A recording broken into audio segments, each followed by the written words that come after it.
नाज़रीन welcome back. अच्छा क्या साहब ये बताएं कि फाटा में कार्रवाई होती है, अभी आपने जिक्र किया, तो फाटा में मीडिया को क्यों नहीं एक्सेस दी जाती, क्यों नहीं मीडिया वहां पर जाता और वहां पर जो तबाही हो रही है ड्रोन अटैक सूरत में या दीगर हवालों से, उसको वो सामने क्यों नहीं ला सकता? देखिए, मीडिया मौजूद है, वहाँ के जर्नलिस्ट भी मजबूर है, सही खबर नहीं दे सकता है, तालिबान की वजह से भी और आर्मी की वजह से भी। इसलिए आप उस जर्नलिस्ट को ब्लेम ना करें कि वो खबर दे रहा है कि नहीं। ड्रोन अटैक जब होता है, तालिबान, आपने पढ़ा होगा कि तालिबान ने इलाके को घेरे में ले लिया। जब अपना खुद करते हैं, वो लोगों को नहीं जाने देते। उस हालत में आप एक जर्नलिस्ट से एक्सपेक्ट करें कि वो ना फौज से डरे, ना आर्मी से डरे, तालिबान से डरे और सच्ची न्यूज़ दे, ये नहीं हो सकता। लेकिन यहाँ पे जो मीडिया बैठा है, कराची में बैठा है, लाहौर में बैठा है, चैनल्स पे बैठा है, ये कम से कम इस पर डिबेट करें। आप फाटा के जर्नलिस्ट को छोड़, आप कह रहे हैं फाटा का सहाफ़ी मजबूर है? वो मजबूर है। मेजर टीवी चैनल्स के ऊपर इस पे डिबेट होनी चाहिए, जिस तरह के कराची पे हो रही है।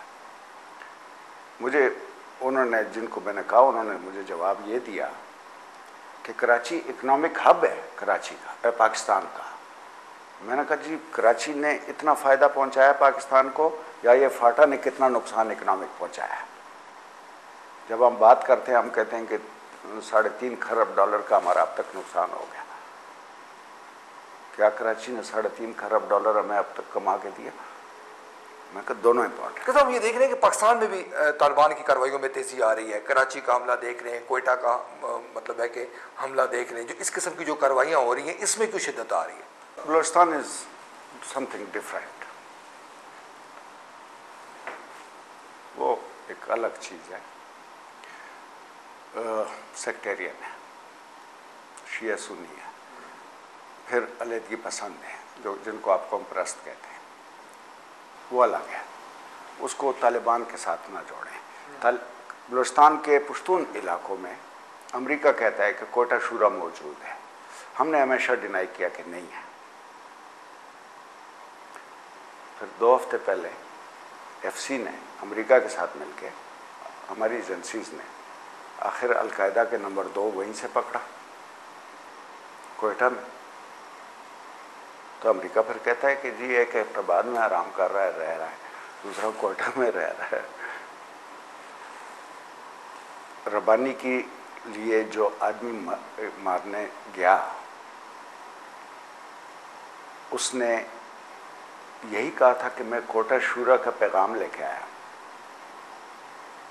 हम अब तक कह रहे हैं कोयटा शूरा कोई चीज़ नहीं। रब्बानी साहब को मारने के लिए जो खुदकुश हमलावर आया था, उसने कोयटा शूरा का नाम लिया था।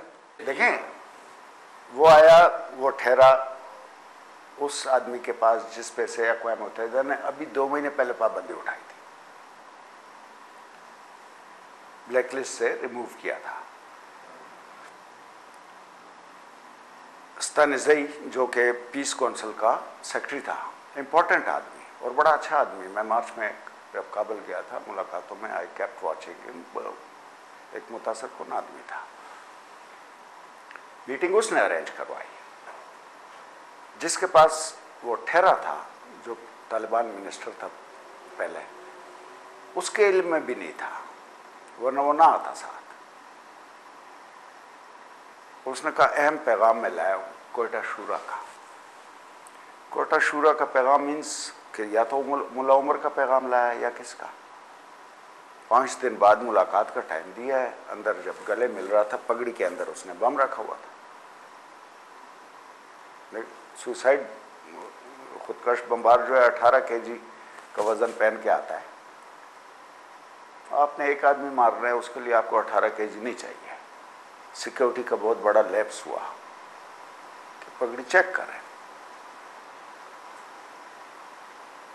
पगड़ी पे मुगलों के दौर में भी, मुगलों के दौर से पहले पगड़ी में ही छुपा के, मेरे ख्याल नादिर शाह के टाइम पे था कि हथियार नहीं लेके आएंगे, और उस पगड़ी में उसने खंजर लाया था, मार दिया, हुकूमत ले ली थी।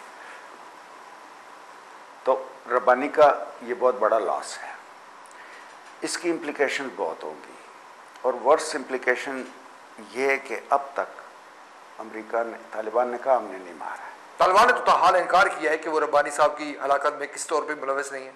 अमेरिका ने आज कहा है कि हमें यकीन नहीं है अब तक कि इसको हक्कानी नेटवर्क ने मारा है। मुझे डर है कि इल्ज़ाम हम पे न लगाए। ऐसा भी नहीं कि अमेरिका का ये मूड बन रहा है कि रब्बानी साहब की हलाकत को भी हमारे खाते में डाल दे। ऑप्शन खुला रखा है ना कि हम पे इल्ज़ाम लगा दें कि जनाब आप लोगों ने मारा है। हालांकि रब्बानी के पीस काउंसिल के अंदर जो पठान मौजूद थे वो हमसे अलहदगी में जब बात करते थे तो वो कहते थे कि ये नॉर्दर्न अलायंस का सारा ग्रुप है, और वाकई उसमें वॉर लॉर्ड्स थे, वो थे, सारे शामिल थे जिन्होंने सोवियत के ख़िलाफ़ लड़ाई की और उसके बाद खाना जंगी में भी शामिल रहे। तो कम से कम उन लोगों को बिठा दिया। मेजर जो था कि तालिबान से बातचीत करने, वो भी चीज़ें तय हो गई थी और वो अगले महीने शुरू हो जानी थी बातचीत। इसमें मुल्ला उमर को शामिल कर रहे थे या नहीं कर रहे थे ये मेरे इल्म में नहीं है, लेकिन मुझे उस वक्त मार्च में अंदाज़ा हुआ कि उनको नहीं शामिल करना चाहते कॉन्टैक्ट लेवल, क्योंकि तालिबान फिर अपने स्टैंड से उनको ये पीछे हटना पड़ता कि गैर मुल्की फ़ौजें निकलेंगी तब हम बैठ के अफगान आपस में बैठ के तब बात करेंगे। एक तो पीस प्रोसेस कम से कम 6 महीने पीछे चला गया। रब्बानी नस्लन ताजिक थे, बदख्शां के रहने वाले थे। उनका अपना इलाका, हालांकि वो वखान की पट्टी वगैरह के साथ आता है, कोई इतना ट्रबल नहीं था, लेकिन आप देख लें कि उसके साथ ही चित्राल में नूरिस्तान के साथ, नूरिस्तान में गड़बड़ मौजूद है। हमारे इलाकों पे हमले हो रहे हैं नूरिस्तान से, चाहे आप उसको नाम दे के स्वात के थे लोग थे जो गए हुए हैं, दीर से गए हुए हैं, लेकिन ये हकीकत है कि नूरिस्तान से हम पे हमले हो रहे हैं। दैट मीन्स कि नूरिस्तान पे नेटो का कंट्रोल नहीं है।